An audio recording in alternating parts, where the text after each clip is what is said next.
ज्ञानाञ्जनशलाकया चक्षुरुन्मीलितं येन तस्मै श्रीगुरवे नमः। नमो विष्णुपादाय कृष्णप्रेष्ठाय भूतले श्रीमते भक्तिवेदान्त स्वामिनिति नामिने।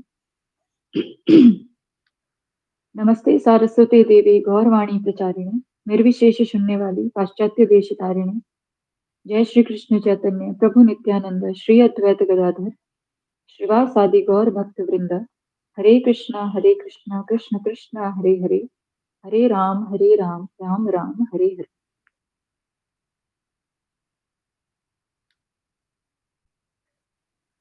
श्री गुरु चरण पद्मा केवल भक्ति सद्मा। श्री गुरु चरण पद्मा केवल भक्ति सद्मा। बंधु मोहि सावधान मते, बंधु मोहि सावधान मते। जहर प्रसादे भाई भव तोरिया जाय। कृष्ण प्राप्ति होय जहाँ होते, कृष्ण प्राप्ति होय जहाँ होते। कृष्ण प्राप्ति होय जहाँ होते। गुरुमुख पद्मा वाक्य चित्त कोरिया क्या। आरना कोरि हो मनी आशा, आरना कोरि हो मनी आशा। श्री गुरु चरणे रति इस उत्तम गति। जे प्रसाद पूरे सर्व आशा, जे प्रसाद पूरे सर्व आशा। चक्षुदान दिलो जय जन्मे जन्मे प्रभु से। दिव्य ज्ञान हृदय प्रकाशितो, दिव्य ज्ञान हृदय प्रकाशितो। प्रेम भक्ति जहाँ होते अवेद्य विनाश जाते। वेदे गाय जहाँ चरितो, वेदे गाय जहाँ चरितो। श्री गुरु करुणा सिंधु अधम जनार बंधु। लोकनाथ लोकेर जीवन, लोकनाथ लोकेर जीवन। हाँ प्रभु करो दया देहो मोरे पद छाया। हाँ प्रभु करो दया देहो मोरे पद छाया। ये बेजश घोषुक त्रिभुवन, ये बेजश घोषुक त्रिभुवन।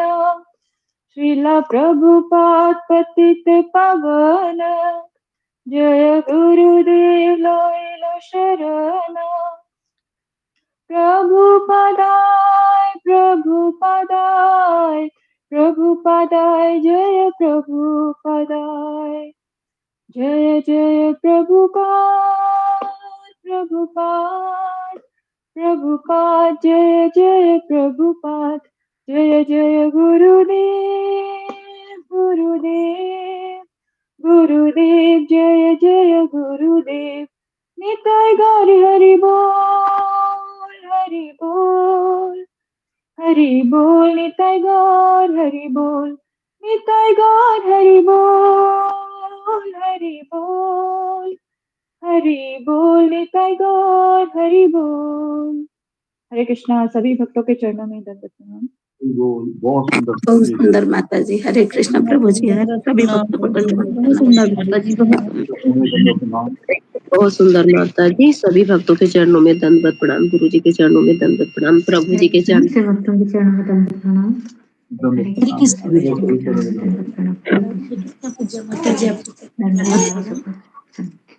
चरण में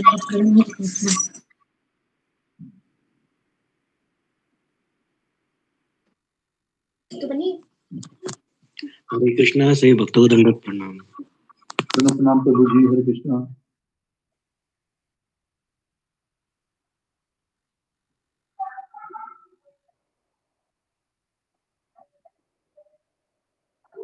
हरे कृष्णा से भक्तों को दंडवत प्रणाम। प्रणाम माता जी। हरे कृष्णा। हरे कृष्णा। प्रणाम गुरु जी। हरे कृष्णा गुरु जी। हरे हरे कृष्णा गुरु जी, दंडवत प्रणाम। हरे कृष्ण गुरु जी दंडवत सभी भक्तों को दंडवत प्रणाम।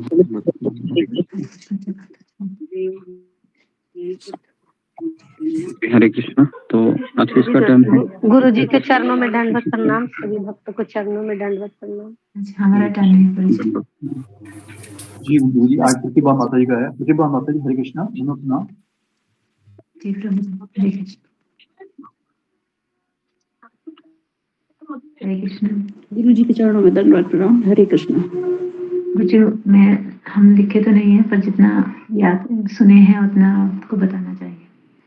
जी गुरु जी, तो आप शुरुआत में भागवत की महिमा बताते हुए आप बताते हैं कि जो भागवत है वो ग्रंथ अवतार में भगवान स्वयं है।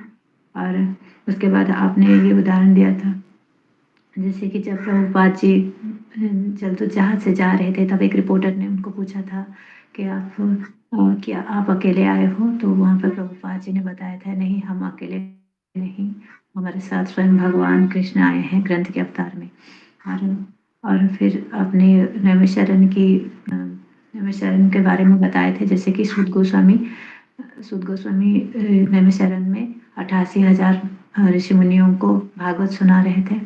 और आपने यहाँ पर कहा था कि जैसे कि हम अगर कहीं पे किसी को सुनाते हैं तो 100-200 तक ही सुन पाते हैं, पर वहाँ पे 88,000 मुनि ऋषि थे जो कि भागवत सुन रहे थे। और उसके बाद आपने भगवान के मतलब रूप का वर्णन किया था, जैसे कि वो नीले रंग के हैं, मतलब श्याम वर्ण के हैं। और जो भागवत पढ़ते हैं, मतलब जिनके घर में भागवत होते हैं उनके पास स्वयं कृष्ण होते हैं। और उसके बाद आपने हाँ ये बताया कि जैसे कि ये कथा सूत गोस्वामी सौनक आदि मुनि नारद मुनि को हरिद्वार के आनंद घाट में सुना रहे थे। और ये आप उसके बाद भागवत की महिमा बताते हुए जो धुंधली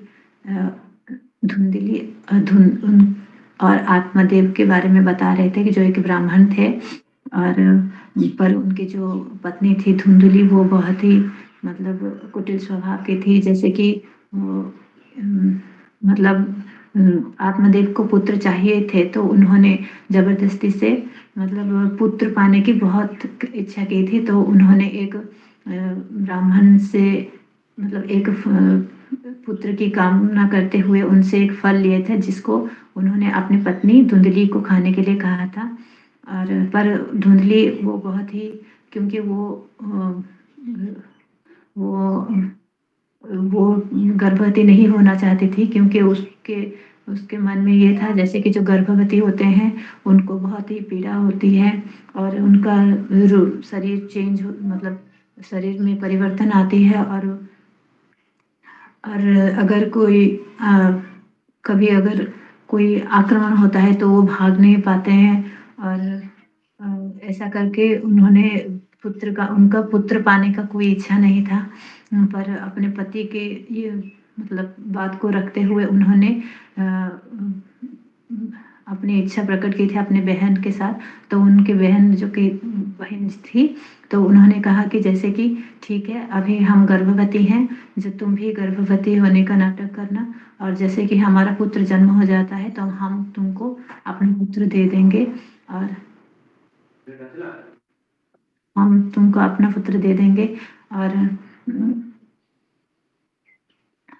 हम तुमको अपना पुत्र दे देंगे। और तुम आत्मदेव अपने पति को बोल दोगे कि ये तुम्हारा पुत्र है, और हमारा जो पुत्र हुआ था वो पुत्र जन्म लेने के पश्चात ही वो मृत्यु को प्राप्त हुआ।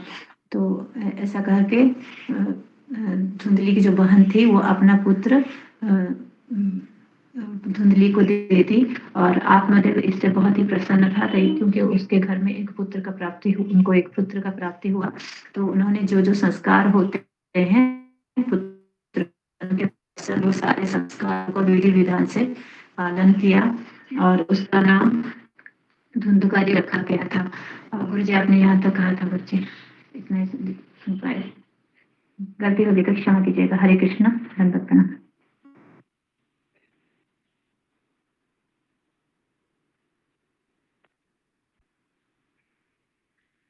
हरे कृष्णा। हरे कृष्णा सर्वभक्त को दंडवत प्रणाम। हरे कृष्णा। हरे कृष्ण गुरु जी दंडवत प्रणाम। सभी भक्तों के चरणों में दंडवत प्रणाम। हरे कृष्णा। अशोक प्रभु जी, मेरी आवाज आ रही थी?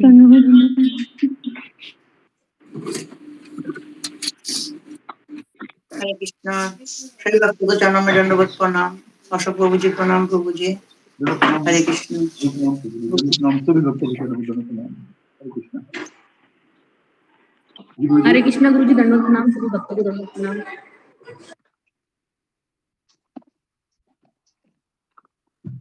हरे कृष्ण। तो आगे बढ़ते हैं। ओम अज्ञानतिमिरान्धस्य ज्ञानाञ्जनशलाकया चक्षुरुन्मीलितं येन तस्मै श्रीगुरुवे नमः। नमो विष्णुपादाय कृष्णप्रेष्ठाय भूतले श्रीमते भक्तिवेदान्त स्वामिनिति नामिने। नमस्ते सरस्वती देवे गौरवाणी प्रचारिणे निर्विशेष शून्यवादी पाश्चात्य देशतारिणे। हे कृष्ण करुणा सिंधु दीनबंधु जगतपते गोपेश गोपिका कांत राधा कांता नमोस्तुते। तप्त कांचन गौरांगी राधे वृंदावनेश्वरी वृषभानुसुते देवी प्रणमामि हरिप्रिये। वाञ्छाकल्पतरुभ्यश्च कृपा सिन्धुभ्य एव च पतितानां पावनेभ्यो वैष्णवेभ्यो नमो नमः। जय श्री कृष्ण चैतन्य प्रभु नित्यानंद श्री अद्वैत गदाधर श्रीवासादि गौर भक्त वृंद। हरे कृष्णा कृष्णा कृष्णा हरे हरे हरे राम राम राम हरे हरे। नारायणं नमस्कृत्यं नरं चैव नरोत्तमं देवीं सरस्वती व्यासं ततो जयामुदीरये। नष्टप्रायेषु भद्रेषु नित्यं भागवत सेवया भगवतीरुत्तमश्लोके भक्तिर्भवति नैष्टिकी। कृष्णाय वासुदेवाय देवकी नंदनाय च नंदगोपकुमाराय गोविन्दाय नमो नमः। मुखं करोति वाचालं पङ्गुं लङ्घयते गिरिं यत् कृपातमहं वन्दे श्रीगुरुदीनतारिणम्। हरे कृष्ण जी, सबका स्वागत है सत्र में। हरे कृष्णा गुरु जी दंडवत प्रणाम। तो आगे बढ़ते हैं, कुछ अनाउंसमेंट करनी है तो कीजिए। हरे कृष्णा गुरुदेव दंडवत प्रणाम। सभी को दंडवत प्रणाम। गुरु जी आज मंजू पास जी माता जी का यानी कि उनकी जननी का जन्मदिन है। हम उन्हें श्री कृष्ण भावना भावी शुभकामनाएं और बधाई देते हैं। और ऐसी भी प्रार्थना करते हैं कि वो भी अपनी बेटी के साथ बिल्कुल रहे। आज नंदिनी माता जी के भाई का भी जन्मदिन है।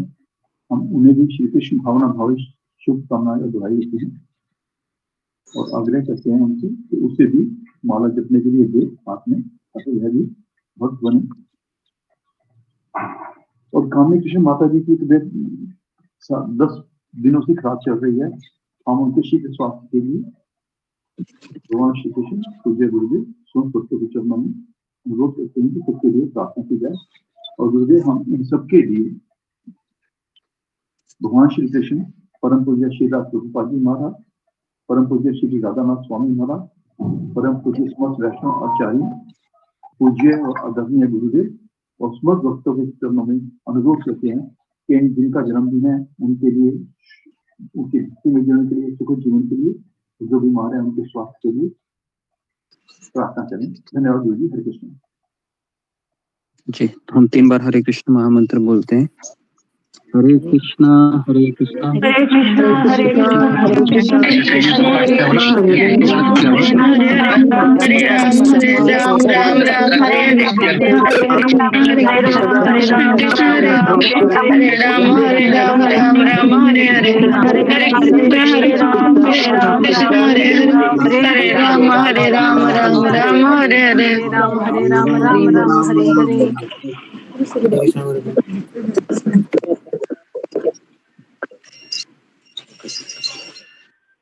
जी। तो हम आगे बढ़ते हैं हमारे सत्र में। जी। तो सब लोग अपने कैमरा को ऑन कीजिए और कैमरा को ऑन ही रखिए। ठीक है। तो अभी हम आगे बढ़ते हैं। तो कल हमने चर्चा की थी कि आत्मदेव ब्राह्मण है जो सन्यासी के साथ उनका वार्तालाप होता है कुछ समय के लिए, और सन्यासी को बार बार वही कहते हैं आत्मदेव ब्राह्मण कि मुझे कोई जीने की इच्छा नहीं है, मुझे मर जाना चाहिए, क्योंकि संतानहीन रह के मैं जी नहीं सकता। सन्यासी जो ब्राह्मण होते हैं वह उनको ये प्रस्ताव रखते हैं कि आप मेरे साथ सन्यास ले लीजिए, लेकिन आत्मदेव ब्राह्मण मना करता है। फिर बहुत सोचने के पश्चात वो सन्यासी ब्राह्मण आत्मदेव को एक फल प्रदान करते हैं और कहते हैं कि ये फल तुम्हारे पत्नी को दे दो, वो गर्भवती हो जाएगी और फिर तुम्हें पुत्र प्राप्ति हो जाएगी। तो आत्मदेव ब्राह्मण बहुत संतुष्ट होकर अपनी पत्नी को, धुंधुली को फल देता है। लेकिन जैसे फल प्राप्त होता है, धुंधुली के मन में हमेशा की तरह गलत विचार आते हैं और वो सोचती है कि अगर मैं फल खाऊंगी तो मैं गर्भवती बन जाऊंगी और फिर बहुत कष्ट होगा मुझे पुत्र को जन्म देने के लिए। मेरा जो शारीरिक सुंदरता है वो भी खराब हो जाएगी। तो इसलिए और उसी समय वो बहन है, उसकी बहन भी उसके पास आती है और वो गर्भवती होती है और वो कहते हैं कि बहन ये पुत्र है, ये मुझे नहीं चाहिए, तो तुम इस मेरे पुत्र को रख दो। और इस तरीके से हालात, परिस्थितियां इस तरह से तालमेल हो गई। तो धुंधुली को लगा कि ये तो बहुत अच्छा अवसर है, मेरे पति को भी पता नहीं चलेगा। और इस तरीके से जो उसकी बहन को जब बच्चा होता है, उसकी बहन उस बच्चे को लेकर धुंधुली के पास लेकर आती है और फिर उस बच्चे का नाम धुंधुकारी रखा जाता है। और वो जो फल होता है, वो फल जो धुंधुली रहती है वह गाय को खिलाती है ना। और उसके बाद 3 महीने बीतने पर ही गाय के गर्भ से मनुष्य के आकार का बच्चा उत्पन्न होता है और यह सर्वांग सुंदर, दिव्य, निर्मल तथा सुवर्ण कांति वाला होता है। उसे देखकर ब्राह्मण देवता को बड़ा आनंद होता है, आत्मदेव को, और वो स्वयं ही उसके सब संस्कार संपन्न करता है स्वयं। इस समाचार से और सब लोगों को भी बड़ा आश्चर्य हुआ और वे बालक को देखने के लिए आए। तथा आपस में कहने लगे, देखो भाई, ये आत्मदेव का कैसा भाग्य उदय हुआ है, कैसे आश्चर्य की बात है कि गाय से भी दिव्य रूप बालक उत्पन्न हुआ है। लेकिन दैव योग से इस गुप्त रहस्य को किसी को भी पता ही नहीं था कि वह फल किसने खा लिया था। आत्मदेव की पत्नी धुंधुली भी मौन रही और आत्मदेव पता नहीं था कि ये किस तरह से गौ माता के गर्भ से मनुष्य का रूप का बच्चा उत्पन्न हुआ। लेकिन ये जो बच्चा उत्पन्न हुआ था तो उसके कान है ना, ये कान बिल्कुल गाय के समान बड़े थे। तो कुछ समय बीतने पर दोनों बालक जवान हो गए, धुंधुकारी, और उसका नाम रखा गया गोकर्ण, जो बच्चा था। गोकर्ण, कर्ण मतलब कान है ना, गो मतलब गाय जैसे कान थे उसके, बड़े कान। जो जिसके कान बड़े होना समझने का कि उसका श्रवण है वो बहुत ज्यादा करता है वो, है ना। कुछ लोगों के कान बहुत बड़े होते हैं। तो गोकर्ण बड़ा हो गया और बड़े दोनों भी बच्चे बड़े हो गए। तो जो आत्मदेव का बेटा था, एक्चुअली आत्मदेव का बेटा नहीं था वो, लेकिन पूरी दुनिया उसको आत्मदेव के बेटे के रूप में ही जानती थी। उसका नाम था धुंधुकारी। ये बड़ा दुष्ट निकला, इतना दुष्ट निकला ये कि लोगों को सताने में इसको बहुत आनंद हो जाता था। ना खान पान का कोई परहेज रखता था और क्रोध भी उसको बहुत आता था। बुरी बुरी वस्तुओं का संग्रह किया करता था, दूसरों की चोरी करना, सब लोगों से द्वेष बढ़ाना उसका स्वभाव बन गया था। छिपे छिपे वह दूसरों के घरों में आग लगा देता था। दूसरों के बालक को खेलने के लिए गोद में लेता और उन्हें कुएं डाल देता, कुएं में डाल देता था वो। बाप रे बाप रे, एबनॉर्मली व्यक्ति लग रहा है ना, दूसरे के बच्चे को लेकर कुएं में डालना। तो इस तरीके से ये बहुत ही दुष्ट बालक निकला। लेकिन गोकर्ण ये पंडित था, ज्ञानी था, अच्छे स्वभाव का था। ओके, तो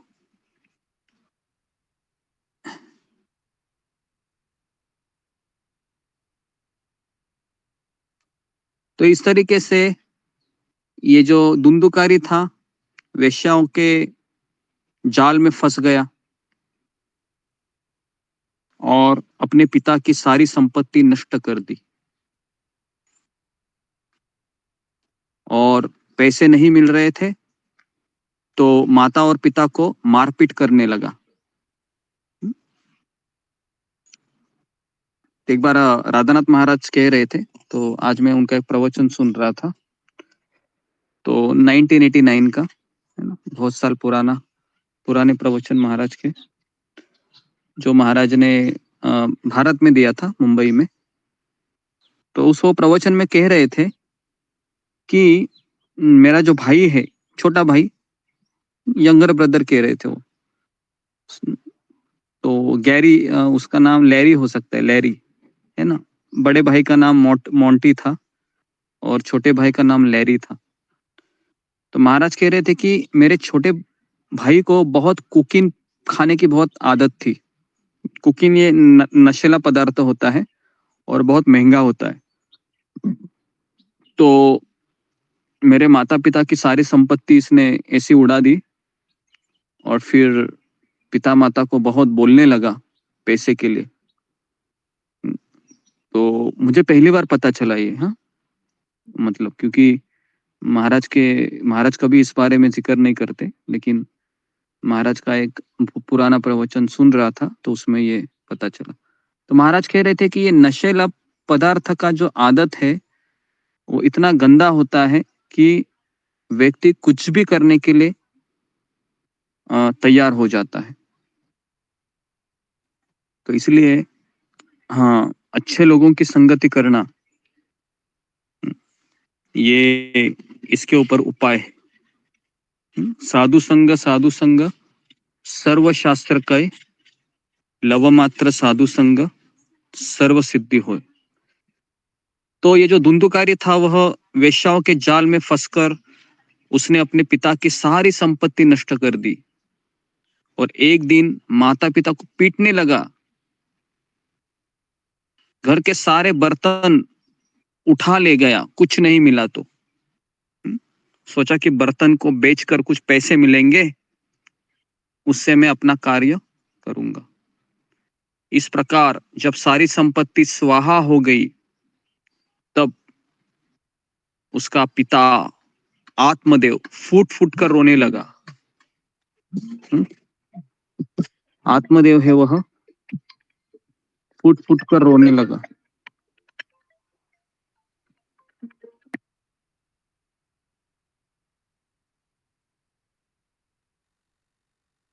ओके, तो जैसे ही वह फूट फूट कर रोने लगा आत्मदेव ब्राह्मण, तो और बोलने लगा इससे तो इसकी मां का बांझ रहना ही कितना अच्छा था। देखिए पूरे विचारों में परिवर्तन आ गया। एक समय ऐसा था कि वह कह रहा था कि पुत्रहीन होकर जीना ये बहुत कठिन है, मैं ऐसा जी नहीं सकता हूं। लेकिन आज वो कह रहा है कि इससे तो उसकी मां का बांझ रहना ही अच्छा होता। कुपुत्र तो बड़ा ही दुखदायी होता है। तो भगवान ने संसार बनाया ऐसे है कि पुत्र नहीं होता तो भी तकलीफ है और अगर दुष्ट पुत्र हुआ तो ज्यादा तकलीफ है। जी, तो अभी मैं आप लोगों के सामने ही ये प्रश्न रखता हूं कि दोनों में से कौन सा चीज सबसे खतरनाक हो सकता है, पुत्रहीन रहना या फिर ऐसा पुत्र होना जो बहुत दुष्ट निकले और किस तरीके से धुंधुकारी की तरह कार्य करे। जी, तो यहाँ पर सब लोग वैसे शादीशुदा सबके बच्चे ही है ना, तो आप कौन सा ऑप्शन चूज करोगे? जी, अनिल शर्मा प्रभु। दुष्ट होना बेकार है, इससे अच्छा बांझ रहना ज्यादा बेटर है। ओके जी, नेक्स्ट।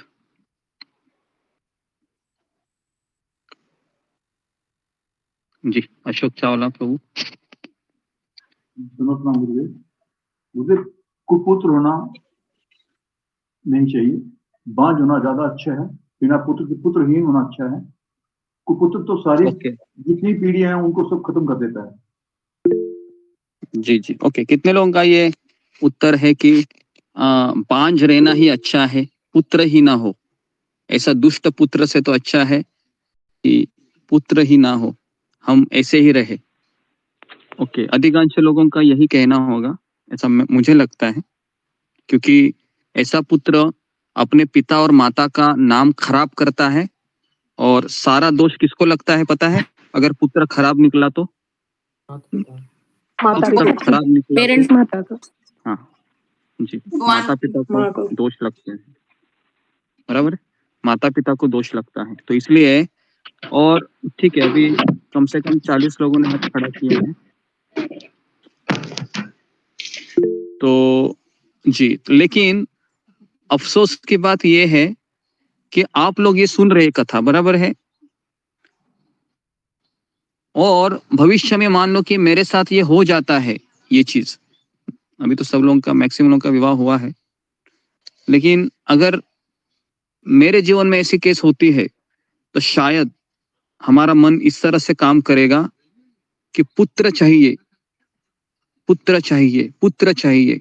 और कभी कभी मन ऐसा कहता है कि पुत्रहीन रहने से अच्छा है नालायक पुत्र हो। क्योंकि जब चित्रकेतु महाराज के पास अंगिरा मुनि आए थे, तो अंगिरा मुनि ने भी यही कहा था कि देखो चित्रकेतु राजा, आपके भाग्य में पुत्र नहीं है, लेकिन आप इतना हट कर रहे हैं तो मैं आपको एक फल दे रहा हूं, और फल खाने से आपको जो बच्चा होगा वो आपके दुख का कारण बनेगा, है ना। तो इतना कहने के बाद भी वह स्वीकार करता है, क्योंकि बद्ध जीव का स्वभाव क्या होता है ना, अनुभव जब तक वो नहीं करता है, जब तक उसको अनुभव नहीं होता है ना, तब तक वह सीखता नहीं है। 3 प्रकार के लोग होते हैं। नंबर 1, जो सुनकर समझ जाता है कि ये चीज गंदी है, ये मुझे नहीं करना चाहिए, ये फर्स्ट क्लास व्यक्ति होता है। सेकंड क्लास का व्यक्ति वो होता है जो अनुभव करके सीखता है, और थर्ड क्लास का व्यक्ति वो होता है जो अनुभव करने के पश्चात भी सीखता नहीं है। ठीक है, तो हमें नंबर 1 फर्स्ट क्लास व्यक्ति बनना चाहिए। सुनने से समझ जाना चाहिए कि गलत है, अनुभव करने के लिए जाएंगे तो उसके परिणाम भी भुगतने पड़ेंगे। ओके जी, तो आगे बढ़ते हैं अभी। तो आत्मदेव ब्राह्मण है, फूट फूट कर रोने लगा और जोर से बोलने लगा कि इससे तो इसकी माँ बांझ होती कितना अच्छा होता, ये मेरा पुत्र तो कुपुत्र निकला, अब मैं कहाँ रहूं, कहाँ जाऊं, मेरे इस संकट को कौन काटेगा, हाय मेरे ऊपर तो बड़ी विपत्ति आ पड़ी है, इस दुख के कारण अवश्य मुझे एक दिन प्राण छोड़ने पड़ेंगे। देखिए, और अब अभी मैं आपको बताऊं, ये जो परिस्थिति है ना, कलयुग में काफी परिवार के ऊपर आ रही है। क्या लगता है आपको, कितने लोग इसको अग्री करते हैं? फिंगर को रेज कीजिए। ये जो परिस्थिति है ना आत्मदेव ब्राह्मण की, ये परिस्थिति कलयुग में बहुत परिवार में आ रही है ना। बहुत परिवार में पुत्र ऐसा नालायक निकलता है कि पूरा कुल का विनाश करने के लिए, है ना, तैयार हो जाता है। कारण क्या है इसका? कारण एक ही है, एजुकेशन नहीं है उसको। एजुकेशन जब तक नहीं मिलता है किसी को, अच्छी संगति नहीं मिलती है, तब तक व्यक्ति इस दुर्मति से नहीं निकल पाता। तो इसलिए education is very important. Gita Bhagavat का प्रचार प्रसार होना बहुत जरूरी है, और साथ साथ उसको सत्संग मिलना भी जरूरी है। ये दोनों चीजें अगर उसको प्राप्त होती है तो कितना भी निकम्मा या गया गुजरा इंसान भी साधु बन सकता है।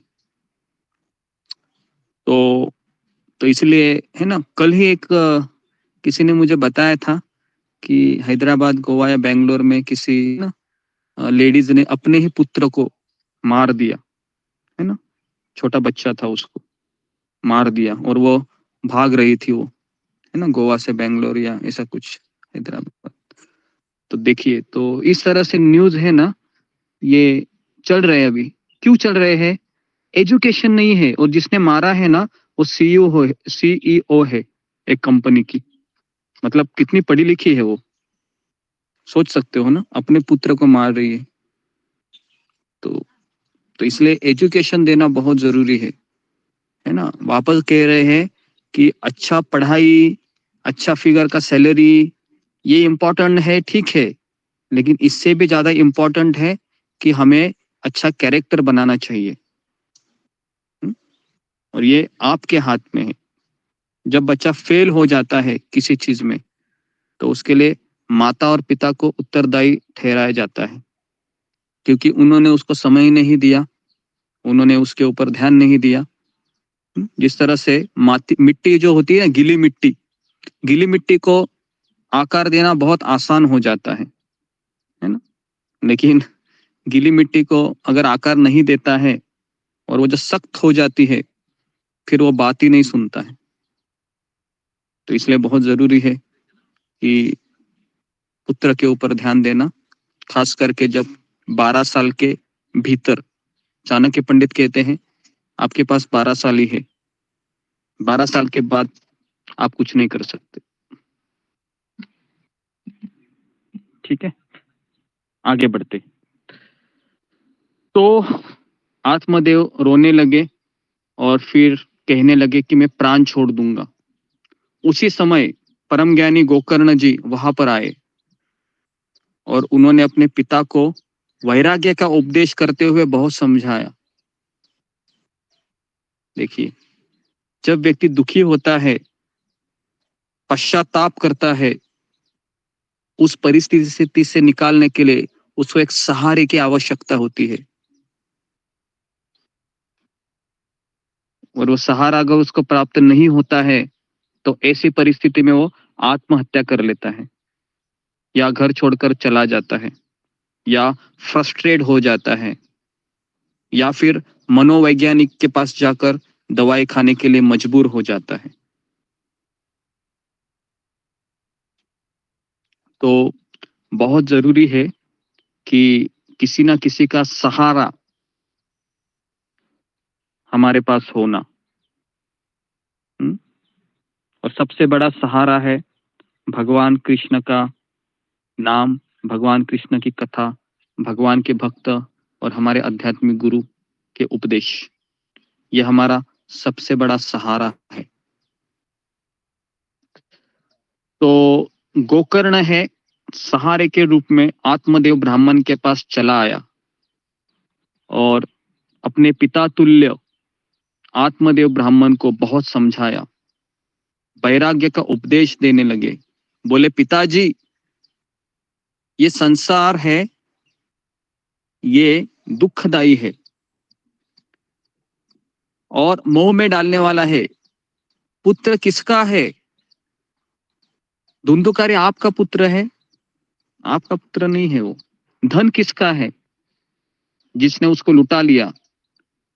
तो स्नेहवान पुरुष रात दिन दीपक के समान जलता रहता है। जब चाणक्य पंडित के पिताजी है, नाम में भूल गया उनका, चाणक्य पंडित के पिताजी को जब धनानंद ने देशद्रोह के आरोप में, है ना, उनको मार दिया गया, तो उस समय चाणक्य पंडित बहुत छोटे थे, 7 या 8 साल के बालक थे। और जब उनको पता चला कि धनानंद ने मेरे पिता को मार दिया है, क्योंकि उनके पिता विद्रोह कर रहे थे, जनक, हाँ उनका नाम था जनक, तो इतने वो रोने लगे, इतने रोने लगे, और रोते रोते रोते रोते अचानक उनको अपने पिताजी के उपदेश याद आने लगे। और उनके पिताजी ने उनको कहा था कि बेटा, अपने जीवन में अगर सूरज नहीं बन पाए कोई बात नहीं, लेकिन दीपक जरूर बनना और दूसरों को अपने दीपक का उजाला देते रहना। और यही एक बात को लेकर वह फिर तक्षशिला चला गया, छोटा सा बच्चा, और वहां पर अध्यापक के रूप में वह बड़ा हो गया।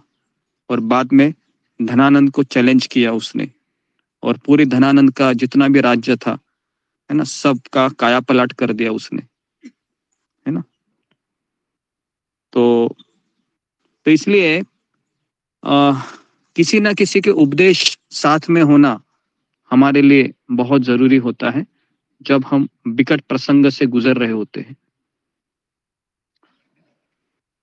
तो इस तरीके से गोकर्ण अपने पिता को उपदेश करने लगा। हालांकि पिता पुत्र को उपदेश करता है, लेकिन शास्त्रों में ऐसे कई कहानियां मिलती है जिसमें पुत्र है अपने पिता को उपदेश करता है। यहाँ पर गोकर्ण अपने पिता आत्मदेव को उपदेश कर रहा है, और भागवत के 3 स्कंद में कपिल मुनि अपनी माता देवहूति को उपदेश करते हैं, है ना। तो इसलिए जरूरी नहीं है कि उम्र में बड़ा होना चाहिए, रिश्तों में बड़ा होना चाहिए, क्योंकि ज्ञान है ये कोई छोटे उम्र के व्यक्ति को भी हो सकता है। तो इस तरीके से सुख न तो इंद्र को है ना चक्रवर्ती राजा को। सुख है तो केवल विरक्त को, एकांत जीवी को। पता है सुख कहां पर है? जो व्यक्ति जीवन में ये समझ लेता है कि जितना मैं मजा करने जाऊंगा उतना मुझे दुख मिलेगा, और जितना मैं मजा करने की प्रवृत्ति से अपने आप को रोकूंगा उतना मैं सुखी हो जाऊंगा। ये फॉर्मूला है इस संसार में रहने का। लेकिन ये संसार में क्या सिखाता है, जितना तुम मजा करोगे उतना सुखी रहोगे। लेकिन हालांकि ये फॉर्मूला ही नहीं है। जितना हम मजा करने के लिए अपने आप को रोकेंगे उतना हम सुखी हो जाएंगे। तो यही बात परम पूज्य राधानाथ स्वामी महाराज भी कहते हैं और अनेक शास्त्र कहते हैं कि more we try to enjoy, जितना हम अपने आप को एंजॉय कराना चाहेंगे, महाराज कहते हैं more we have to suffer, और हमें सफर होना है और हमें कष्टदायी बनना है। तो इसलिए महाराज कह रहे हैं कि बुद्धिमान व्यक्ति है वह मजा करने की प्रवृत्ति को छोड़ देता है। कितने सुंदर सेंटेंस है देखिए महाराज के, है ना, सोचने में मजबूर कर देते हैं कि हाँ कितना आसान है ना, कि मुझे मजा करना ही नहीं है, जब जब मजा करने की इच्छा होगी मुझे अपने आप को रोकना है ना। और रोकने से क्या होगा, सुख मिलेगा आपको वहां पर ही सुख मिलेगा। जब आप रोकेंगे थोड़ा समय के लिए कष्ट होगा, लेकिन जब आदत बन जाएगी ना तब आप बहुत ब्लिसफुल रहोगे। पूरी दुनिया क्यों सफर कर रही पता है क्या? क्योंकि ये दिल मांगे मोर, पता है? वो पहले एडवर्टाइज आती थी कि नहीं, पता है आपको ना? ये एडवर्टाइज आती थी, वो फिल्म्स के स्टार बोलते दिल मांगे मोर, मतलब क्या है, मोर सफर करो, हाँ, मोर कष्ट को झेलो, है ना, मोर दुखी बनो तुम। तो इस तरीके से, है ना, पूरी दुनिया अभी वही एडवर्टाइज कर रही है ना, ये दिल मांगे मोर, ताकि तुम और दुख झेलो और ऐसे मर जाओ, बराबर है। लेकिन शास्त्र कहते हैं कि भगवान को तुम मोर दे दो, मतलब भगवान को तुमको जितना चाहिए उतना दे दो, लेकिन अपने लिए कुछ मत रखो, उससे तुम सुखी हो जाओगे, है ना। तो इस चीज को समझना बहुत जरूरी है हमें, नहीं तो क्या होगा पता है, जितना हम मोर करते जाओगे ना उतना पैसा भी जाता है, बीमारी भी लगती है और दुख भी मिलता है, बराबर है। और जितना हम भगवान को हम देना चाहेंगे और अपने आप को कम लेने की कोशिश करेंगे तो हम हमेशा अपने भीतर संतुष्ट रहोगे।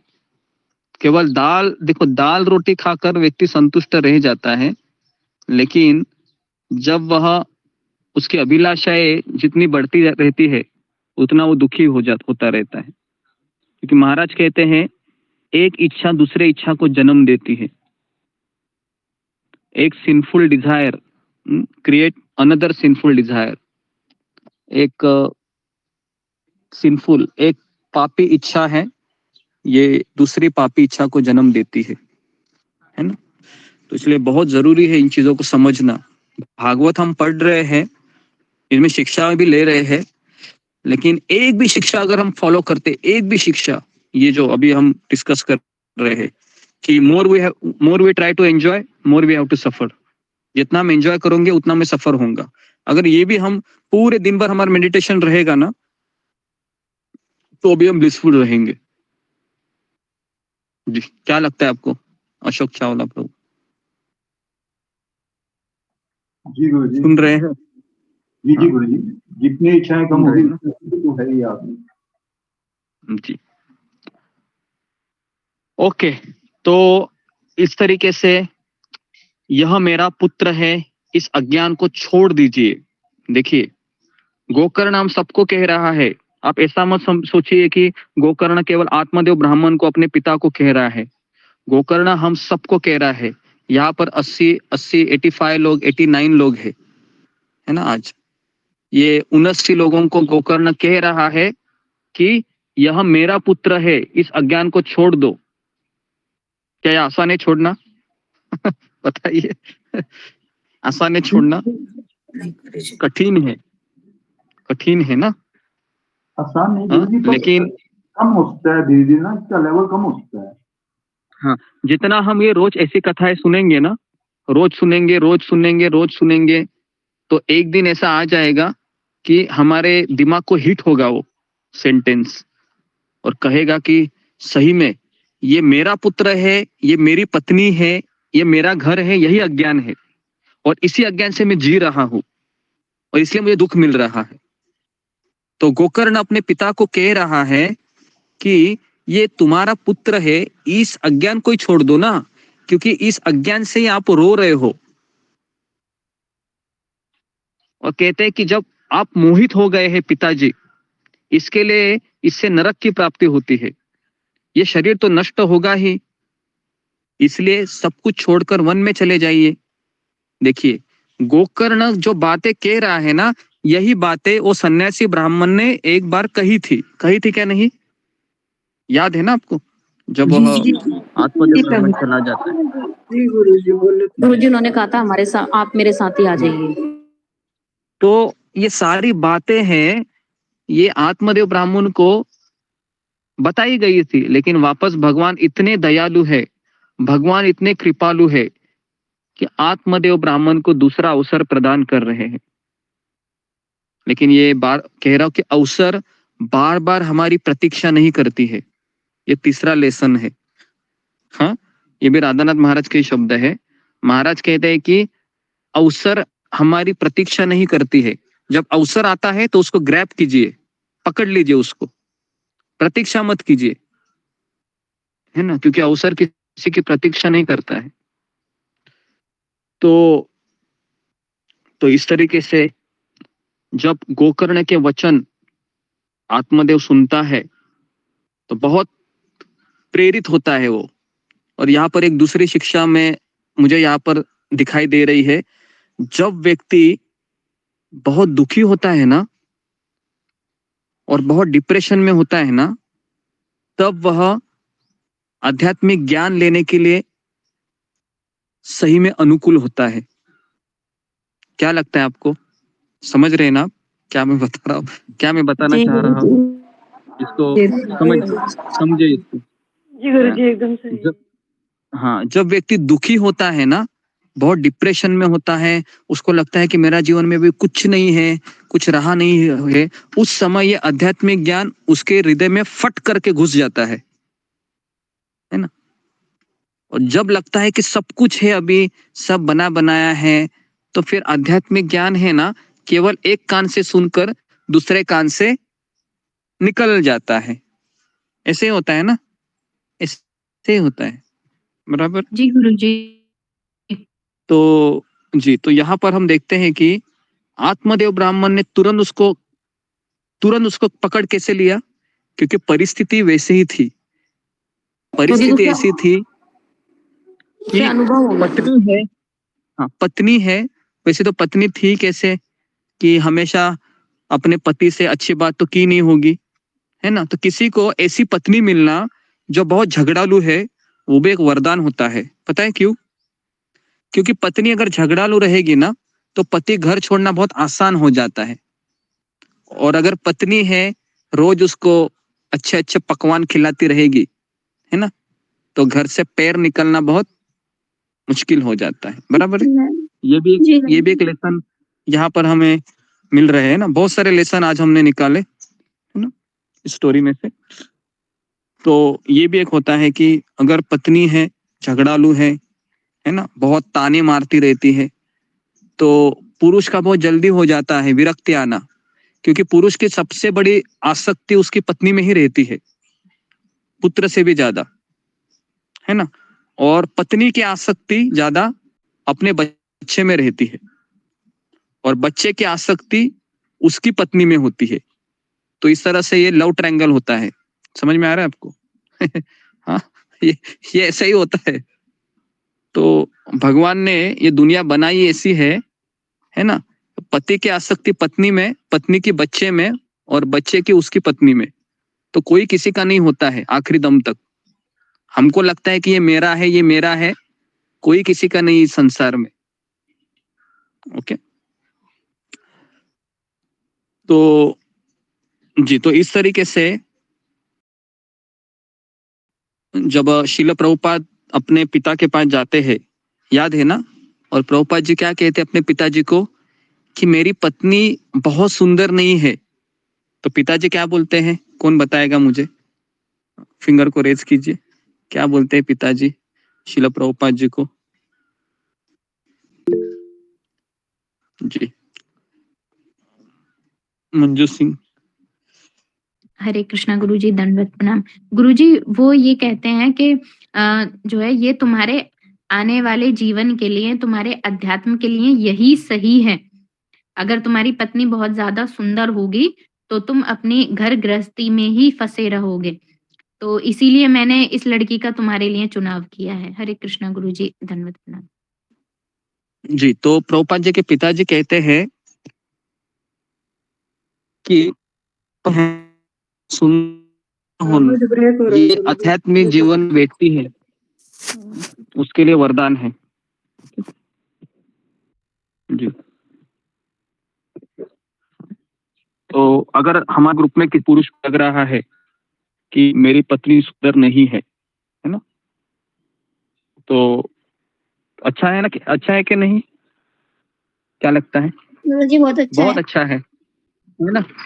किसी को लगता है अगर मेरी पत्नी सुंदर नहीं है तो उसके लिए तो फिर भक्ति में रहना बहुत ही आसान है, और जिसकी पत्नी बहुत सुंदर है फिर तो उसका घर से पैर ही नहीं निकलेगा, है ना। तो इस तरीके से वो कभी वृंदावन भी नहीं जाएगा, मायापुर भी नहीं जाएगा, उसके लिए उसका घर ही फिर वृंदावन मायापुर बन जाएगा। तो गोकर्ण के वचन सुनकर आत्मदेव ने तुरंत वन में जाने का फैसला किया। तो इसलिए हमारे जीवन में एक ऐसा मित्र होना जो विपरीत परिस्थिति जब मेरे जीवन में आती है तो मेरे लिए खड़ा होना चाहिए, और उसकी बातें सुनकर आप उसको डांटिएगा नहीं, क्योंकि मान लो अगर ऐसी बातें अगर कोई कहेगा आपको, है ना, तो आप बोलोगे अरे ऐसे ही वन में जाओ क्या, वैराग्य ऐसे ही ले लूं क्या, अरे कोई बीच का रास्ता बताओ ना, बराबर है। हमारा मन क्या बोलेगा, अरे बीच का रास्ता बताओ ना। तो बीच का वगैरह रास्ता नहीं होता है हमें सीधा, है ना, वन में जाना चाहिए। लेकिन अभी हम वन में नहीं जा सकते। अभी हम कहाँ जाएंगे? अभी हम वृंदावन है, मायापुर है, जगन्नाथपुरी है, या इस्कॉन मंदिर है ना, या जिससे आप परिचित है आध्यात्मिक व्यक्ति, हाँ, तो वहां पर चले जाइए, बेस्ट है। ओके जी, तो इस तरीके से फिर उसने कहने लगा बेटा वन में रहकर मुझे क्या करना चाहिए ये भी तो मुझे बताओ। तो पिताजी अपने पुत्र को कह रहे हैं, देखो कितने सुंदर पिताजी है ये, मुझे तो आत्मदेव ब्राह्मण बहुत पसंद आया। पता है क्यों? क्योंकि ऐसा पिता मिलना बहुत कठिन है जो अपने पुत्र से शिक्षा ले रहा है। क्या लगता है आपको? हाँ आप जरा सोचिए इस बात पे भी कि ऐसा पिता मिलना बहुत मुश्किल है कलयुग में, जो अपने पुत्र को कह रहा है कि बताओ पुत्र मैं क्या करूं, है ना।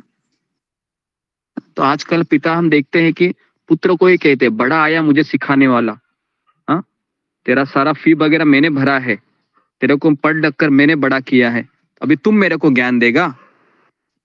तो इस तरह से बातें होती है, बराबर है, ऐसी ही बातें होती है मैक्सिमम। गुरुजी आजकल के बच्चे भी वैसा ही है, इसलिए पिता भी वैसे ही बोलते हैं। जी, तो इसमें उस पिता का भी कोई दोष नहीं है। एक्चुअली ये पुत्र ही अलग था, गोकर्ण, है ना। गोकर्ण कोई साधारण बच्चा नहीं था, गोकर्ण ये दिव्य बच्चा था। तो कहा कि मैं बड़ा मूर्ख हूँ, पिताजी कह रहा है अपने पुत्र को, कर्मवश स्नेह पाश में बंधा हुआ हूँ और अंधेरे कुएं में ही पड़ा रहा हूँ, तुम बहुत दयालु हो पुत्र, मेरा इसमें से उद्धार करो। तो यहाँ पर गोकर्ण आत्मदेव के गुरु बन जाते हैं। ठीक है, वेरी वेरी इंपॉर्टेंट है कि पिताजी है पुत्र को अपने गुरु के रूप में स्वीकार करते हैं।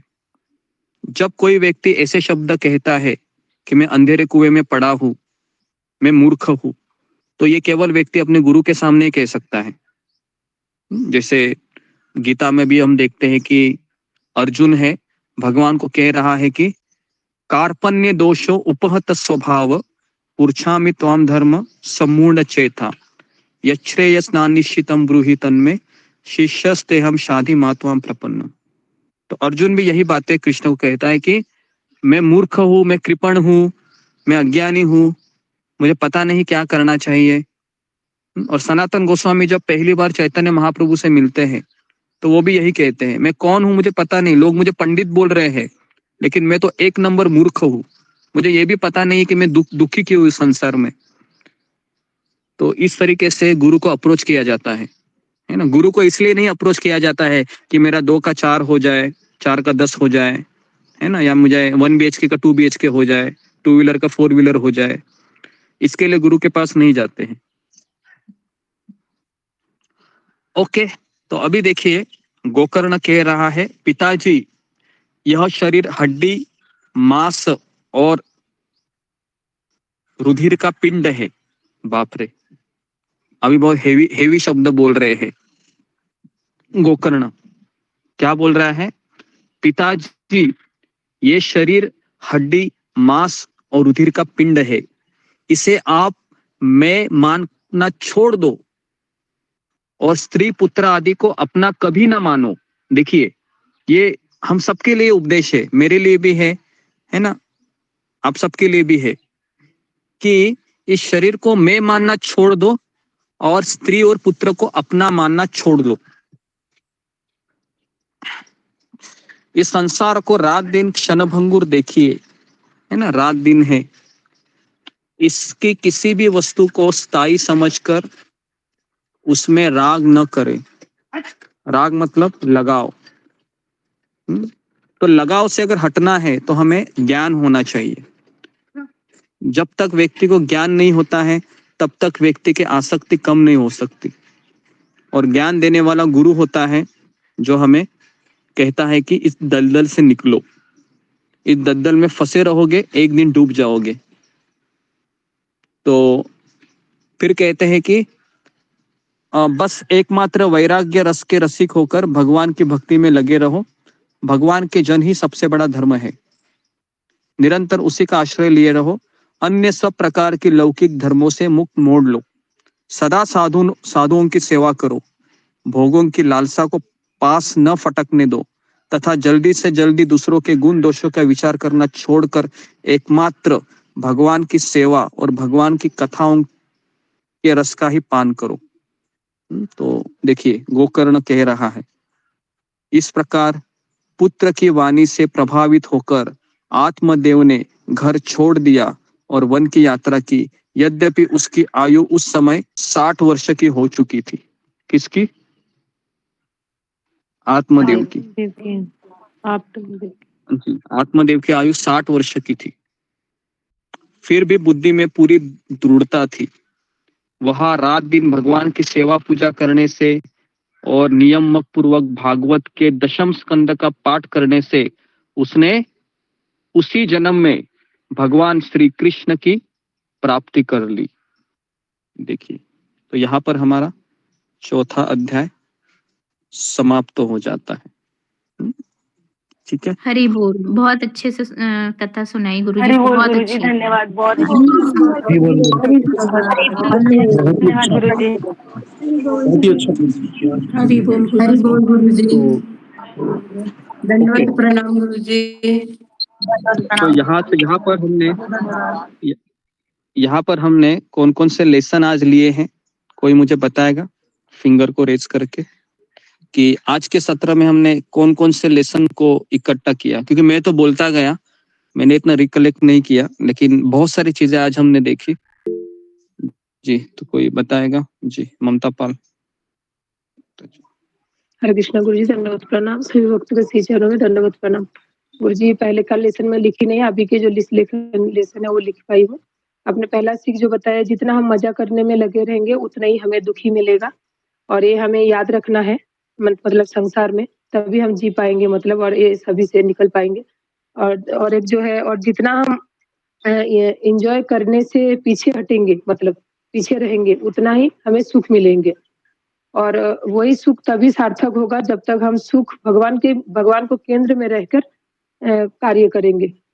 और दूसरा जो है, मतलब हम जितना भी पापी इच्छा जो है हमारे अपनाएंगे उतना ही जीवन में कष्ट मिलेगा, और उस पापी इच्छा से हमें दूर रहना है। और अपने राधानाथ स्वामी महाराज जी के ये बताए कि उन्होंने बताते हैं कि अवसर हमारे प्रतीक्षा नहीं करते, जब अवसर आता है तो उसे हमें अपनाना चाहिए, उनसे दूर नहीं भागना चाहिए।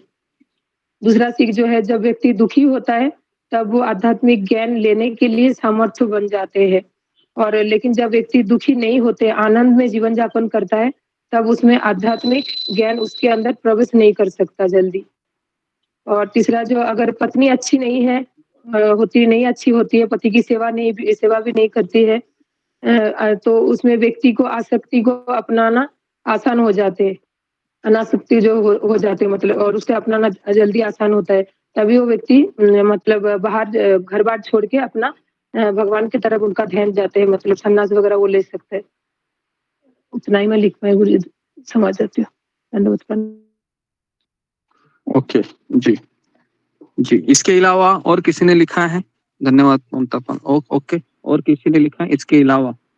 हरे कृष्णा प्रभु जी, एक पॉइंट मैंने लिखा है, a sinful desire creates another sinful Dzire.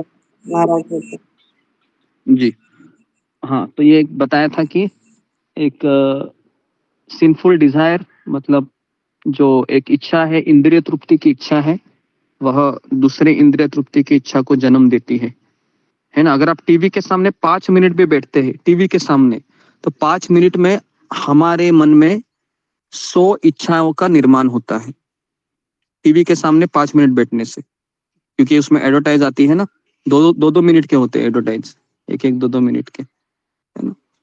तो इसके लिए ये बिलबोर्ड है, ये टीवी है, व्हाट्सएप में एडवर्टाइज क्यों दे रहे हैं ये विज्ञापन? ताकि हम उन इच्छाओं को पूर्ण करें, ताकि हम दूसरी इच्छा को निर्माण हो। तो ये सब इस तरीके से चलता है संसार। ओके, अनिल शर्मा प्रभु। हरे कृष्णा प्रभु जी, दंडवत प्रणाम। इसमें मेरे को 2 चीजें ज्यादा बढ़िया लगी। एक तो ये है कि जो आदमी को कभी भी अपने भाग्य को बदलने की कोशिश नहीं करनी चाहिए, कि हम जबरदस्ती अपने भाग्य को बदलेंगे तो भी जो भाग्य में लिखा है हमें वो ही मिलेगा।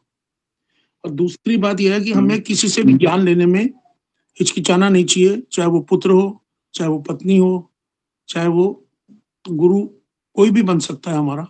ये 2 चीजें मेरे को ज्यादा बढ़िया लगी। ओके जी, धन्यवाद। नेक्स्ट इसके अलावा और? जी, अशोक चावला प्रभु। जी गुरुदेव, इसमें जो आपने बताया था, इसके अलावा कि 3 प्रकार के व्यक्ति होते हैं, जो सुनकर समझ आते हैं, जो अनुभव से सीखते हैं, और जो सीखते ही नहीं, चाहे अनुभव से नहीं सीखते, सुनते भी नहीं सीखते। और दूसरा बताया था, जब व्यक्ति बहुत दुखी होता है तो आध्यात्मिक ज्ञान लेने के लिए उपयुक्त होता है, उसे जल्दी ग्रहण करता है। हाँ जी जी, ये सबसे इम्पोर्टेंट पॉइंट है जो अभी अशोक चावला प्रभु ने बताया, कि जब व्यक्ति दुखी होता है ना, तो उस समय हथौड़ा मार लो। हथौड़ा मतलब हथौड़ा का अर्थ है आध्यात्मिक बातें समझ में आती है दुख होने के बाद। जी, आध्यात्मिक ज्ञान दे दो, है ना। इसके लिए जब कोई व्यक्ति गुजर जाता है ना, पता है किसी के घर में, जब व्यक्ति चला जाता है किसी के घर में, उस समय हमारा बहुत ज्यादा क्या बोल सकते हो कि वह व्यक्ति है ना, ज्यादा उससे ग्रास्पिंग पावर होती है ना। अगर आप उसके पास जाओगे ना, तो शायद वो माला भी कर लेगा, क्योंकि उस समय वो उसको एहसास होता है कि ये संसार सही में दुखालय है, दुख में होता है। तो इसके लिए हाँ, तो इसके लिए जो व्यक्ति के पास ना, अगर आपके पड़ोसी अड़ोस में कोई व्यक्ति गुजर जाता है ना, आप जाइए, मैं तो कहूंगा आप जाइए, भगवत गीता लेकर जाइए, और उनको प्रसाद लेकर जाइए, थोड़ा सा अपने घर में कुछ बना के लड्डू बिड्डू, और उसको सांत्वना दीजिए। देखो, ये एकदम ऐसा काम करेगा ना कि वो आसानी से भक्त बन जाएगा, क्योंकि गीता का जितना गीता में बातें हैं ना, वो उसको मैच हो जाती है उस सिचुएशन को, है ना। क्योंकि व्यक्ति जब मजे में रहता है ना, तब ये गीता का ज्ञान अंदर घुसता नहीं है ना। तो इसलिए तो आत्मदेव ब्राह्मण उस समय बहुत दुखी थे, और हम सभी लोग जितने यहाँ पर लोग आए हैं, वो एक समय में वैसे ही दुखी होंगे, बराबर है? क्या लगता है? इसलिए तो हम इसको स्वीकार किए हैं, इसलिए तो हम इसको स्वीकार किए हैं। ओके जी। तो ओके, तो मुझे लगता है कि सारी चीजें हो गई ऑलमोस्ट। तो कबीरदास ओके, जी और ने मैंने भी एक ये चीज लिखा है, कबीरदास जी ने भी लिखा है कि दुख में सुमिरन सब करें, सुख में करे न कोई, जो सुख में सुमिरन करे तो दुख काहे को होए। जी जी जी, ओके। और एक चीज आपने किसी ने बताया नहीं, जो मैंने लव ट्रायंगल बताया था, है ना? उसको भी आप लिखिए, है ना, कि किस तरह से ये परिवार चलता है। पुरुष स्त्री में आसक्त होता है, स्त्री बच्चे में आसक्त होती है, बच्चा उसकी पत्नी में आसक्त होता है। तो पूरा इस तरीके से डिजाइन किया गया है, बराबर है? कितने लोग अग्री करते हैं इस चीज को? अब आपके अपने परिवार में देखो, अड़ोस पड़ोस में आपको ऐसे ही दिखाई देगा, है ना? पुरुष स्त्री में आसक्त हो जाता है, स्त्री बच्चे में आसक्त होती है ना? हमने देखा है स्वयं भी कि जब शादी होती है ना, शादी होने के बाद जब बच्चे होते हैं ना, तो पत्नी फिर पति की नहीं रहती है, पत्नी बच्चे की हो जाती है ना? और बच्चा फिर बड़ा होने के बाद माँ का नहीं होता है, वो बच्चा भी माँ को छोड़ देता है और वो शादी कर लेता है तो उसकी पत्नी के हो जाता है। देखिए, है ना? तो इसलिए कहाँ पर मन लगाना वाला है कुछ चीज संसार में?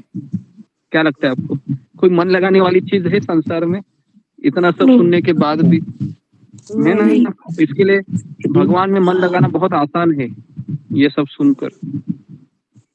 ठीक है, ओके। हर आदमी को जो चीज मिली हुई है, हर आदमी को जो चीज मिली हुई है उससे वो संतुष्ट नहीं है। जो चीज उसको नहीं मिली है उससे वो संतुष्ट है। पहले गाना भी आता था पुराना कि सूरज को धरती तरसे, धरती को चंद्रमा। सूरज को धरती तरसती रहती है और धरती को चंद्रमा। तो सारी आत्माएं जो है सब प्यासी है, समुद्र में रह के भी सब प्यासी हैं। जी जी, पानी में कैसे हमें अपनी फैमिली वालों को भी आत्माएं समझना चाहिए, अपना नहीं समझना चाहिए अपनी फैमिली जो है। जी जी, ओके। किसी को कुछ प्रश्न है तो आज के ऊपर मेरे पास 5 मिनट ही है, 10-15 को मैं कंप्लीट करूंगा। जी, रेखा बंडाले। हरे कृष्णा गुरुजी, दंडवत प्रणाम। सभी भक्तों को दंडवत प्रणाम। गुरुजी, मेरा प्रश्न आज की आपकी जो सबसे मुझे जो अच्छी शिक्षा लगी उसके ऊपर है। आपने बताया कि दुख में हम आध्यात्मिक ज्ञान बहुत जल्दी ग्रहण कर लेते हैं, लेकिन सुख में हम नहीं कर पाते। तो गुरुजी, सुख में ऐसा क्या होता है जो आध्यात्मिक ज्ञान हमें ग्रहण करने नहीं देता? क्योंकि आज के जीवन में सबसे ज्यादा जरूरी है, वो मुझे पूछना था। सुख में व्यक्ति नशे में रहता है।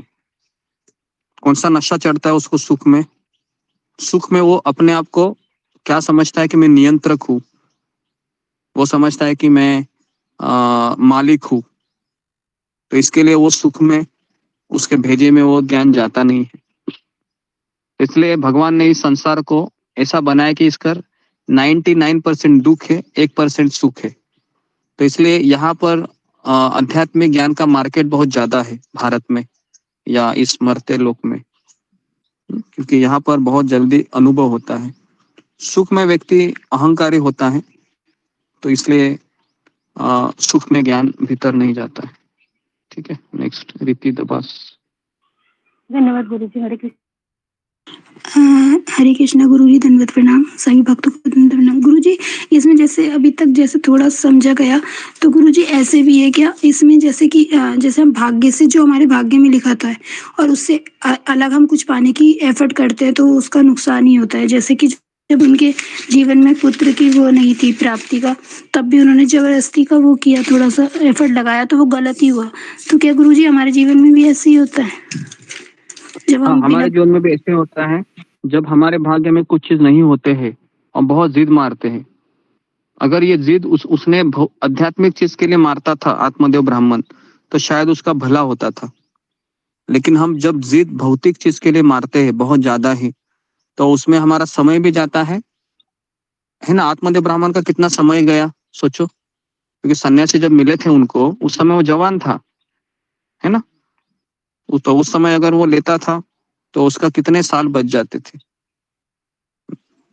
तो इसलिए हमें अगर किसी भौतिक चीज के लिए इतना तड़पना नहीं चाहिए, है ना? मेरा घर में अगर एक चटाई है, 4 दीवारें है, बराबर है, उसके बाद किचन है, 4-5 बर्तन है, बस हो गया। और ज्यादा इकट्ठा करेंगे तो ज्यादा सफर करेंगे हम। ठीक है, लेकिन भगवान की सेवा हो रही है घर में, तो भगवान के लिए हम बहुत कुछ कर सकते हैं। लेकिन कभी कभी हमारा मन इतना हमको मूर्ख बना देता है कि भगवान की सेवा के नाम पर हम हमारी ही इंद्रिय तृप्ति चलती रहती। तो इसलिए हमारे लिए वो पहला रास्ता ही अच्छा होता है कि हम अपने आप को ही इतना कम सामानों में रखें। अभी जैसे मैं यहाँ पर रहता हूँ, तो मेरा घर इतना ये है कि रेंट पे रह रहा हूँ मैं यहाँ पर। हालांकि मैं मुंबई में था तो बहुत अच्छे फ्लैट में रह रहा था, लेकिन यहाँ पर हम इको विलेज में आए तो यहाँ पर कोई सुविधा नहीं है। 2-3 सालों से हम ऐसे रह रहे हैं, तो पता चल रहा है कि असुविधाओं में रहने से, है ना, कितना फायदा होता है ना। सुविधा होने से व्यक्ति आसक्त हो जाता है। ठीक है, ओके, नेक्स्ट अशोक चावला। जी गुरुदेव, जैसे आपने अभी कहा, तो ऐसे मेरे पास ना गुरु जी छोटी सी स्टोरी है, पर आपके पास पता नहीं समय है नहीं है, अगर आ गया हो तो मैं सुनाऊं। स्टोरी मत सुनाइए, आप क्वेश्चन पूछिए अभी। नहीं, मेरे क्वेश्चन, मेरे उसकी है स्टोरी, मेरे सिलेबस की स्टोरी है बीए में, तो इसी के ऊपर है वो। हाँ, 1 मिनट में खत्म कीजिए फिर, है ना, ज्यादा समय मत। 1 मिनट में खत्म नहीं होगी गुरु जी, धन्यवाद। ठीक है, ठीक है। रंजना माता जी। हरे कृष्णा प्रभु जी, दंडवत प्रणाम, दंडवत। हाँ प्रभु जी, मेरा ये जैसे कथा जो मैंने सुनी गोकर्ण की कथा और इस देव की कथा सुनकर मुझे भी बहुत ये रियलाइजेशन हुआ, होता ही हमेशा कि मतलब कि जैसे मेरे को भी मेरे पति से आसक्ति नहीं थी और पति को भी नहीं था मेरे से, तो ये भी भगवान की योजना थी कि मतलब यदि ज्यादा अटैचमेंट होता तो फिर मतलब वो जैसे छोड़ के गए तो हम मतलब बहुत दुखी होते, मैं बहुत दुखी होती और नहीं रह पाती। तो ये भगवान को पता था कि इसके साथ ऐसा होने वाला है, इसलिए भगवान ने पहले ही मतलब मुझे सत्संग दे दिया, भक्तों का संग दे दिया कि उनके जाने के बाद मैं मतलब विचलित नहीं हुई और भगवान का हाथ इसमें देखा और मैंने मतलब अच्छे से मैं भक्ति कर पाई। नहीं तो वो शायद होते तो मैं वो मुझे भक्ति नहीं करने देते, मैं मतलब इतना नहीं मतलब कर पाती कुछ भी। तो ये भगवान की बहुत बड़ी कृपा थी, बहुत बड़ी मतलब भगवान की प्लानिंग थी कि उन्होंने मुझे अपने पति को रास्ते से हटा दिया और मैं इतना कुछ कर पाई। तो बहुत बहुत गहरी चीज़ है ये, बहुत ज़रूरी है समझना। तो इसे मैंने हमेशा पॉजिटिव वे में लिया कि हाँ, भगवान सच में बहुत कृपालु है, दयालु है। बस ये करना था प्रभु। हरे कृष्णा। जी, धन्यवाद माता जी। नेक्स्ट जुमा गोराई। हरे कृष्णा गुरु जी, दंडवत प्रणाम, सभी के चरणों में मेरा दंडवत प्रणाम। गुरु जी, जहाँ तक आज के क्लास में बहुत सारे लेसन लिए, तो इसमें जो आपने पहले कहा था कि हमें पहले सुन के ही सीखना चाहिए, समझ लेना चाहिए कि हमें करना है। दूसरा है अनुभव से, और तीसरा है हमें अनुभव से भी नहीं सीखते तो बहुत मार पड़ती है। तो जहाँ तक हमें सत्संग में सब कुछ मिल रहा है कि हाँ हमें क्या करना है, क्या हमारे जीवन का लक्ष्य होना चाहिए, तो इसमें हम जब भगवान माने जब 2-3 ऐसे अवसर भगवान प्रदान करते, अगर वो हम नहीं सुनते कि हाँ थोड़ा और टाइम जाने दे, तो कृष्ण बहुत ज्यादा मारते हैं। क्या माने जैसे आप बताते हैं कि बहुत सारे पिन फुटाते हैं कि तुम तो शुद्ध रहते वाले नहीं हो, तो ऐसे ही ठीक है कि जो हमें पता चले हम उसके लिए तैयार हो गुरु जी। नहीं तो कृष्ण बहुत जोर से हमें अच्छे होने के लिए बहुत जोर से मारेंगे कि हाँ तेरा तो अच्छे से समझ नहीं, तो हम बहुत धक्का देंगे। वही गुरु जी, कृष्ण ऐसा करते हैं क्या गुरु जी? जी, कृष्ण ऐसा बलि महाराज के साथ तो ऐसा ही करते हुए दिखाई दे रहे हैं कि बलि महाराज का सब कुछ छीन लेते हैं, और इतना ही नहीं कि बलि महाराज के ऊपर पैर भी रखते हैं। तो बलि महाराज के केस में तो ऐसे ही दिखता है, और परीक्षित महाराज पांडव के केस में भी ऐसे ही दिखता है। परीक्षित महाराज का भी अचानक उसको न्यूज मिल जाता है। उसके पश्चात पांडव लोग भी जैसे ही कृष्ण चले जाते हैं, पांडव भी अपना सारा राज परीक्षित महाराज को देकर चले जाते हैं।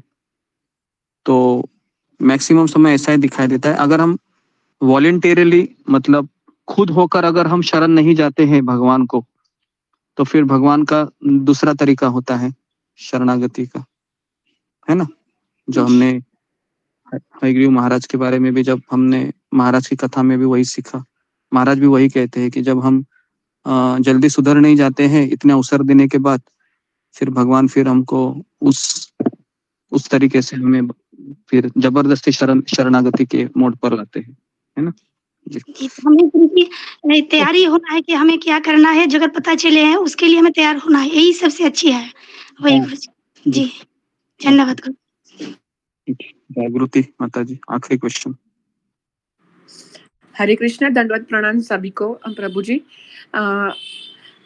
ऐसे भी कई फैमिली है हमारे समाज में कि जो सारे लाइफ के सारे एस्पेक्ट्स में बैलेंस्ड होते हैं, खुश होते हैं, भक्त भी होते हैं, माला चैंटिंग भी करते हैं, 64 तक माला चैंटिंग करते हैं उनके घर के बच्चे जो टीनेज होते हैं।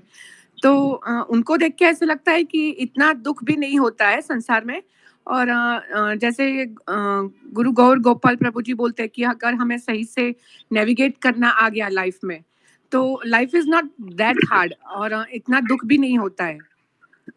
तो अगर जो शास्त्रों का ज्ञान है वो ठीक से फैमिली में हम बचपन से ही बच्चों को देते हैं तो क्या ये ठीक है गुरुजी? नहीं, बच्चों को दे रहे सब ठीक है, लेकिन जैसा अभी आपने कहा कि अगर हम अपने आप को एडजस्ट, वैसे जब तक हम किसी की शरण नहीं लेंगे ना, खास करके किसी व्यक्ति वो तो की, जरूरी है, वो आध्यात्मिक गुरु की तो तब तक हम शास्त्र भी पढ़ोगे ना, आप अकेले पढ़ के देखिए आप, अगर आपको देखो साक्षात्कार मिलता है। वो तो एक कंडीशन कंपलसरी है, वो मैं भूल गई बोलना कि आध्यात्मिक गुरु की तो बहुत ही जरूरत है परिवार के सभी लोगों को, वो मैं भूल गई बताना। तो और अगर हम कंट्रोल रखते हैं, जैसे आपने बताया कि इंद्रिय तृप्ति पे अगर हम कंट्रोल रखते हैं, लेकिन एकदम भी सब छोड़ना नहीं है और ओवर भी नहीं करना है, जो बैलेंस रखते हैं ना, तो क्या वो ठीक है? क्योंकि काफी ऐसे फैमिलीज है जहाँ से हमें थोड़ा सीखने मिलता है, क्योंकि जब से मैं आपके सेशंस अटेंड करती हूँ बहुत कुछ मुझे सीखने मिला है, और ऐसे फैमिलीज में भी काफी देखा और सीखा है जो आपके ज्ञान से बहुत मैच होता है और वो लोग काफी खुश होते हैं। लेकिन ये कंडीशन बहुत इम्पोर्टेंट है, आध्यात्मिक गुरु के को सरेंडर करना और कंट्रोल रखना और बैलेंस रखना सभी एस्पेक्ट्स में लाइफ के। जी जी जी जी, बराबर बोल रहे हैं आप, ठीक, बैलेंस रखना ही जरूरी है। ओके, तो मैं यहाँ पर रुकता हूँ। आप सबका बहुत बहुत धन्यवाद। श्रील प्रभुपाद की जय, गुरुदेव की जय, ग्रंथराज श्रीमद् भागवतम की जय। हरे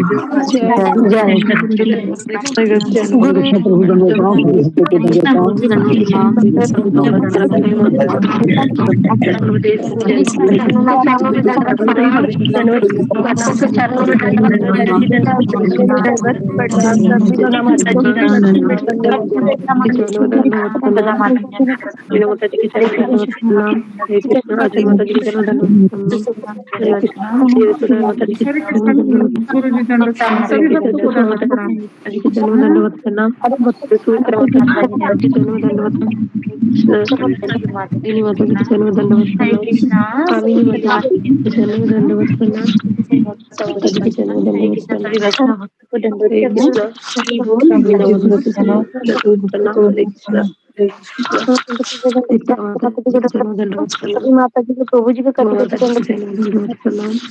गुरु जी दंडवत प्रणाम। जागृति माता गुरु जी को बार हरे कृष्णा, हरि बोल।